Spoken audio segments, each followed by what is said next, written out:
नमस्कार दोस्तों, स्वागत है आपका एक और वीडियो में। चले आज का वीडियो शुरू करते हैं। भगवान श्री कृष्ण के अनुसार हमें किस समय अपनी चुप्पी तोड़ देनी चाहिए।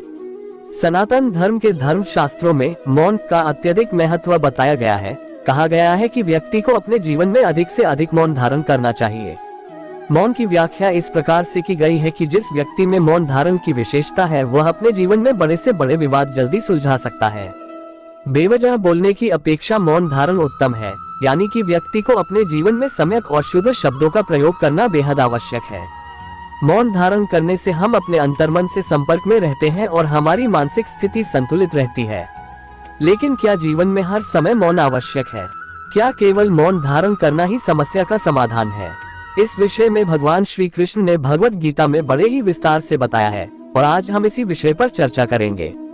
भागवत गीता के प्रथम एवं द्वितीय अध्याय के अनुसार भगवत गीता के प्रथम अर्जुन विषाद योग एवं द्वितीय सांख्य योग अध्याय में भगवान श्री कृष्ण ने मौन एवं प्रतिकार की परिस्थितियों का वर्णन किया है। यानी कि भगवान श्री कृष्ण ने बताया है कि हमें किस परिस्थिति में बोलना है एवं किस परिस्थिति में हमें चुप रहना है।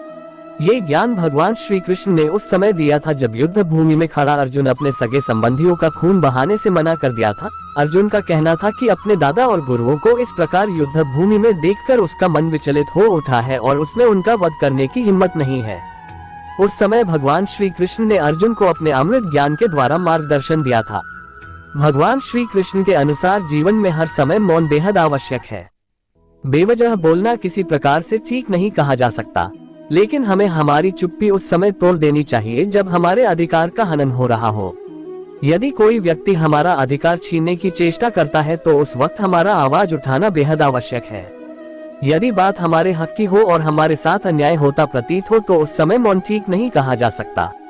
भगवान श्री कृष्ण आगे कहते हैं कि यदि हमारे चारों ओर पाप बढ़ रहा है, हमारा शोषण हो रहा है, हमारे भावनाओं का सम्मान नहीं किया जा रहा, तो ऐसे समय में हमें आवश्यक रूप से अपनी चुप्पी तोड़नी है।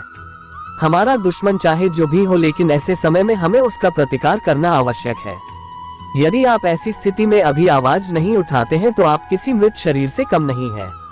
गीता ज्ञान के अनुसार जब बात हमारे सम्मान की हो, हमारे आत्मसम्मान की हो और हमारा पक्ष सत्य है, तो ऐसी स्थिति में दुष्ट का प्रतिकार करने में कोई समस्या नहीं है। जब हमारे परिवार जनों पर किसी प्रकार का संकट छाया हुआ हो लेकिन हम फिर भी चुप हैं तो शायद हम डरपोक हैं।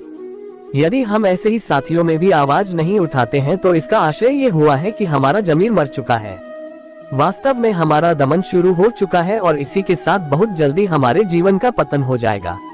ऐसी स्थितियां आज हमारे चारों तरफ देखी जा सकती है, जब समाज के ऊंची जाति के कहे जाने वाले लोग दलितों के साथ अन्याय करते हैं, जब सत्ता में आसीन राजनीतिज्ञ अपने भ्रष्ट नीतियों से जनता का पैसा खा जाते हैं लेकिन फिर भी किसी में उनका प्रतिकार करने का साहस नहीं होता, जब हमारे समाज के लोग बेवजह हमें परेशान करते हैं, हमारे लिए बुरे शब्दों का प्रयोग करते हैं, जब हमारे समाज में लड़का लड़की पर भेद किया जाता है, जब हमारे समाज में कुछ लोगों को शिक्षा जैसी चीजों से वंचित रखा जाता है, ऐसे समय में हमें किसी से डरने की कोई आवश्यकता नहीं है। ऐसे समय में हमारा आवाज उठाना बेहद आवश्यक है। भगवान श्री कृष्ण के अनुसार इस संसार को अधर्मी से इतनी हानि नहीं होती जितनी धर्म जानने वालों के मौन से होती है। यानी यदि आपको पता है कि सत्य क्या है लेकिन फिर भी आप चुप हैं तो अन्याय करने वाला दोषी नहीं है, आप स्वयं दोषी हैं। यदि समाज में कोई भी व्यक्ति अपनी सीमा का उल्लंघन करता है, अन्याय करता है, तो ऐसे व्यक्ति को सबक सिखाना बेहद आवश्यक है। महाभारत के युद्ध स्थली में भी ऐसा ही हुआ था, क्योंकि जब द्रौपदी का चीरहरण हुआ तब राजसभा में एक से एक ज्ञानी व्यक्ति बैठे थे। उस समय दरबार में पितामह भीष्म, द्रोणाचार्य, कृपाचार्य, अंगराज कर्ण समेत शक्तिशाली और धर्म जानने वाले व्यक्ति थे, लेकिन किसी ने भी दुष्ट दुर्योधन को रोकने का प्रयास नहीं किया। दुर्योधन तो दुष्ट था, पापी था, अपने मामा शकुनी की बातों से प्रभावित था, इसलिए उसे चीरहरण अपराध प्रतीत नहीं हुआ। लेकिन यदि उस समय राज्यसभा में आसीन ज्ञानी अपनी चुप्पी तोड़ते और दुर्योधन का प्रतिकार करते तो शायद महाभारत जैसा विकराल युद्ध नहीं होता जिसने पूरी मानवता को संकट में डाल दिया था। इसीलिए प्रत्येक मानव के लिए यह आवश्यक है कि उसे अपने साथ हो रहे न्याय और अन्याय का संपूर्ण ज्ञान हो। व्यक्ति को ये पता होना चाहिए कि किस समय मेरा शोषण किया जा रहा है और मुझे इसका सामना करने की आवश्यकता है। यदि ऐसा नहीं किया जा सकता तो ऐसा व्यक्ति अपने जीवन में कभी सफल नहीं हो सकता।